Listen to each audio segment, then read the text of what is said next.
केंद्रीय कृषि मंत्री शिवराज सिंह चौहान भोपाल के ओरिएंटल कॉलेज में आयोजित एक देश एक चुनाव के संवाद कार्यक्रम में शामिल हुए। इस कार्यक्रम में शिवराज सिंह चौहान ने कहा, बार बार चुनावों के कारण कई फैसले प्रभावित होते हैं, गवर्नेंस प्रभावित होती है, विकास रुक जाता है, पैसे की बर्बादी होती है। कार्यक्रम में सांसद आलोक शर्मा, बीजेपी के प्रदेश महामंत्री और विधायक भगवान दास सबनानी, युवा मोर्चा के प्रदेश अध्यक्ष वैभव पवार सहित स्टूडेंट्स मौजूद थे। शिवराज ने कहा, अपने देश में और कुछ हो या ना हो, लेकिन सारे राजनीतिक दल 5 साल 12 महीने हर सप्ताह 24 घंटे एक ही तैयारी करते हैं और वो है अगला चुनाव। उसी तैयारी में लगे रहते हैं। अब एक साल ही देख लो, पिछले साल नवंबर दिसंबर में मध्य प्रदेश, छत्तीसगढ़, राजस्थान के विधानसभा चुनाव हुए। विधानसभा चुनाव की थकान उतरी नहीं थी कि 4 महीने बाद ही लोकसभा घोषित हो गया। विधानसभा चुनाव में 6 महीने तो कुछ हुआ ही नहीं था। आचार संहिता, कोड ऑफ कंडक्ट के कारण विकास के काम ठप थे। वो चुनाव संपन्न हुए और 4 महीने बाद फिर लोकसभा के चुनाव आ गए। फिर 4-6 महीने नहीं गुजरे, फिर हरियाणा, जम्मू कश्मीर, झारखंड, महाराष्ट्र के चुनाव आ गए और नेता फिर चुनाव में भिड़ गए। शिवराज ने कहा, अभी एक चुनाव निपटा नहीं कि दिल्ली का दंगल शुरू हो गया। दिल्ली में चुनाव खत्म नहीं हुए कि हम लोगों ने बिहार के लिए कमर कस ली। चलो बिहार, और कोई काम हो ना हो, 24 घंटे चुनाव की तैयारी। ये हमेशा होने वाले चुनाव देश की प्रगति और विकास में कितने बाधक हैं। एक तो सभी की एनर्जी लगती है, जिसमें प्रधानमंत्री भी चुनाव की तैयारी में लगते हैं। एक भी विधानसभा चुनाव अगर हार गए तो मीडिया कहती है पैरों के नीचे से जमीन खिसक गई है, गए काम से। सबको लगता है कि कमर कस के चुनाव जीतना है, गवर्नेंस पर ध्यान नहीं रह पाता। चुनाव में पीएम सीएम सब लगे रहे। केंद्रीय मंत्री मुझे बनाया गया कृषि और ग्रामीण विकास का और कहा गया झारखंड में चुनाव में जाओ। 3 महीने वहीं पड़े रहे, कृषि की तरफ ध्यान ही नहीं रहा, फोकस चुनाव पर हो गया। मेरे जैसे कितने लोग लगे रहे। ये केवल एक पार्टी में नहीं, सभी पार्टियों के मंत्री, मुख्यमंत्री, विधायक, सांसद लगे रहते हैं। अभी कहा अब सब बिहार जाओ, 4 महीने सब छोड़ो। आप गंभीरता से सोच कर देखिए, बार बार चुनाव से गवर्नेंस पर ध्यान नहीं रहता, पैसा अलग खर्च होता है। नाम रहता था तो उस पर मोहर लगानी पड़ती थी और बाद में फिर ईवीएम आ गई। अब ईवीएम से चुनाव होते, 67 तक यही होता था। ये लेकिन 67 में कोई आरोप नहीं लगा था, लेकिन विधानसभा भंग करना शुरू कर दिया। अगर दूसरी पार्टी की विधानसभा बन गई तो भंग कर दो, आर्टिकल 356 का उपयोग करके, और तो दूसरा चुनाव करवा दो। तब से ये जो पैरिटी थी, एक साथ चुनाव होते थे, वो बिगड़ गई और अलग अलग चुनाव होने लगे। और मैं जो बात कर रहा हूं, मैं अकेला नहीं कह रहा।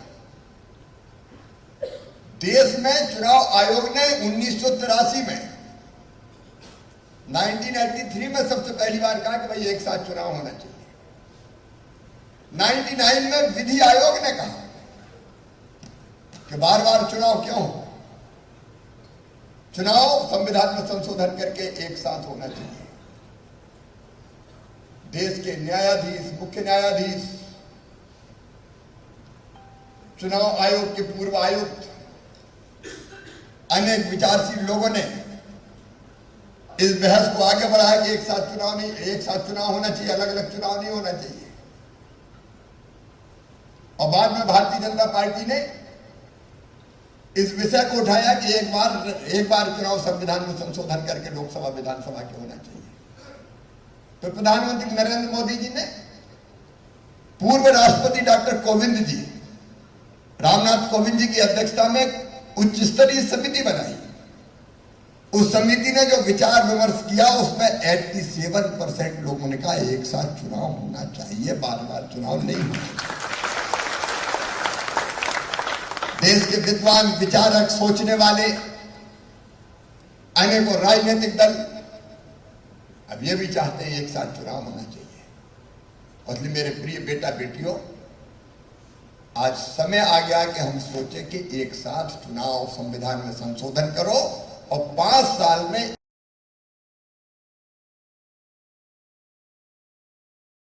एक बारी लोकसभा विधानसभा के चुनाव निपटा दो, ताकि बार बार का झंझट समाप्त हो जाए। बताओ ठीक है कि नहीं?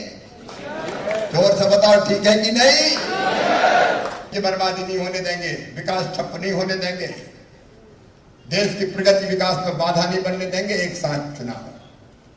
इसलिए आज मैं आज आपको आह्वान करने आया। ये केवल मेरा विषय नहीं है, एक राजनीतिक दल का विषय नहीं है, ये विषय देश का विषय है। मेरे बेटा बेटियों, देश के बनाने के लिए तुम भी आगे आओ और इस आवाज को बुलंद करो कि एक साथ चुनाव।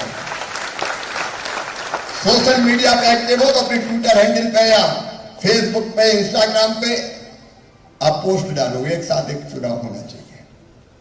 और मैं चाहता हूं भोपाल में विद्यार्थियों का एक फोरम बने जो इसके लिए आवाज बुलंद करे और अपने कार्यक्रम बनाए, पढ़ाई पर ध्यान देते हुए एक साथ एक चुनाव होना चाहिए। ये मैं किसी भी राजनीतिक दृष्टिकोण से बेटा बेटियों बात नहीं कर, मेरे मन में भी तड़प है, क्यों हो ये, क्यों हो बार बार देश की बर्बादी क्यों होनी चाहिए। और इसलिए हम सब गंभीरता से इस पर विचार करें और आप अगुवाई करो इसको। मैं चाहता हूं कि देश के स्टूडेंट्स इसकी अगुवाई करें और अगुवाई की शुरुआत ओरिएंटल ग्रुप ऑफ इंस्टीट्यूशन से ही हो जाए। यहाँ के बच्चे बाकी बच्चों से भी संपर्क करें कि हमको इस पक्ष में तुम भी आगे। मुझे लगता है कि आप एक दिन वो लेके आओगे जब देश में एक साथ चुनाव होंगे और तब सही अर्थों में लोकतंत्र जमीन पर उतरेगा। एक बार मैं फिर अपने बच्चों को, मैं तुमको दिल से प्यार करता हूं क्योंकि तुम ही भविष्य हो। और इंसान का मतलब ही क्या है? देखो, मैं मानता हूं प्रेम ही ईश्वर है। एक दूसरे को स्नेह करना, प्रेम करना, एक दूसरे को आगे बढ़ाना। अब मैं तो जहां गुजरता हूं मुझे लगता है कि कैसे हाथ मिला लूं, कैसे सिर पे हाथ रख दूं। इस प्यार का आनंद अलग है। हम अलग नहीं है बेटा बेटी, हम सब एक परिवार हैं, एक परिवार, एक ही चेतना हम सब में है। सिया राम में सब जग जानी, जब सब में सिया राम है तो अलग कौन है। और तुम्हारे बीच क्या किसी भाव से आया ये वचन देते हुए कि प्रधानमंत्री नरेंद्र मोदी जी के नेतृत्व में कृषि और ग्रामीण विकास के माध्यम से देश की तकदीर बदलने में संपूर्ण क्षमता झोंक के काम करूंगा, कर रहा हूं, कोई कसर नहीं छोड़ूंगा ताकि मेरे बच्चों का भविष्य भी बेहतर बने। और एक बार फिर तुम सबको शुभकामनाएं देते हुए खूब आगे बढ़ो, अपने आप को कमजोर मत समझो, बड़ा लक्ष्य तय करो, अपने माता पिता का नाम रोशन करो, मध्य प्रदेश का नाम रोशन करो और देश को ऐसे मुकाम पर ले जाओ तो दुनिया कहे कि ये भारत है। एक बार फिर दिल से शुभकामनाएं। प्यार तो इतना है कि तुमको हमारी उम्र लग जाए। आगे बढ़ते रहो। बहुत बहुत शुभकामनाएं और आशीर्वाद। और वन नेशन वन इलेक्शन की आवाज को भी बुलंद करो। बहुत बहुत धन्यवाद।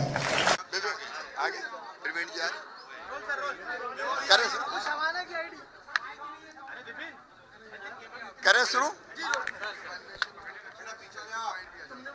आज भोपाल में स्टूडेंट्स ने वन नेशन वन इलेक्शन के पक्ष में अपनी आवाज बुलंद की है। ये लगातार होने वाले चुनाव देश की प्रगति में और विकास में बाधा बन गए हैं। लगातार चुनाव के कारण विकास बाधित होता है। नेताओं की, ब्यूरोक्रेट्स की ताकत, ऊर्जा का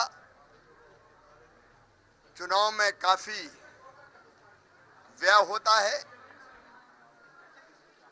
लॉन्ग टर्म की प्लानिंग ठीक से नहीं होती। हमारे अधिकारीगण भी चुनाव कराने दूसरे राज्यों में चले जाते हैं और चुनाव की प्रक्रिया में व्यर्थ पैसा खर्च होता है। प्रगति और विकास की बाधा रोकने और देश के प्रदेशों के विकास के लिए लॉन्ग टर्म प्लानिंग हो सके। कई बार चुनाव के कारण बड़े फैसले लेने में डरते हैं राजनीतिक दल और सरकारें। ये जरूरी है कि अब एक साथ चुनाव किए जाएं, लोकसभा और विधानसभा के। देश में अभियान प्रारंभ हो रहा है कि बहुत हो गया, अब हर 4 महीने में चुनाव का नाटक बंद होना चाहिए। सभी राजनीतिक दल और कोई काम करें ना करें, 5 साल 12 महीने 365 दिन चुनाव की तैयारी में लगे रहते हैं, तो देश का काम कब होगा? अब जनता ही आवाज बुलंद कर रही है और स्टूडेंट्स ही आवाज बुलंद कर रहे हैं, student for one nation one election. मैं बधाई देता हूं यहाँ के विद्यार्थियों को जिन्होंने वन नेशन वन इलेक्शन के पक्ष में अभियान चलाने का फैसला किया है। सर, यूनियन ने भी समर्थन किया है और जो जेपीसी बनी है, लेकिन जो कानूनी चुनौतियां हैं वन नेशन वन इलेक्शन की राह में, कोई कानूनी चुनौतियां नहीं है। श्री रामनाथ कोविंद कमेटी की रिपोर्ट में हर समस्या का समाधान है। मान लीजिए कोई विधानसभा बीच में अगर भंग हो गई तो जितनी अवधि बची है उस अवधि के लिए चुनाव होंगे, पूरे 5 साल के लिए चुनाव नहीं होंगे। रास्ता निकाला जा सकता है और निकलेगा।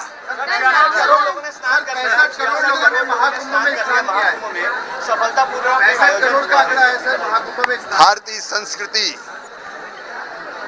जीवन मूल्य और परंपराओं का प्रकटीकरण करके हुआ है तो महाकुंभ में हुआ है।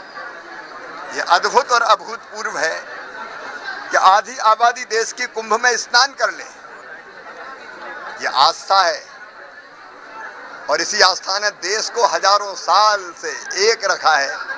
यूनान, मिस्र, रोमा सब मिट गए जहां से, बाकी मगर अभी तक नामो निशा हमारा। इस आयोजन को इतने सफलतापूर्वक करने के लिए मैं योगी जी और उनकी टीम को बधाई देता हूं, जिन्होंने प्रधानमंत्री जी के मार्गदर्शन में असंभव को संभव करके दिखाया। समाजवादी पार्टी जो है, जो राहुल गांधी के साथ थी, वो भी अब सवाल उठा रही, कह रहे कि राहुल गांधी चुनावी हिंदू हैं, सनातन विरोधी है और कुंभ में न जाने को लेकर के भी सवाल उठाया। वास्तव में इंडी गठबंधन जैसी कोई चीज नहीं है। कहीं की ईंट कहीं का रोड़ा, भानुमति ने कुनबा जोड़ा था, वो कुनबा टूट गया। ना उनकी नीति एक है, ना उनका नेता एक है और ना उनकी नीयत एक है।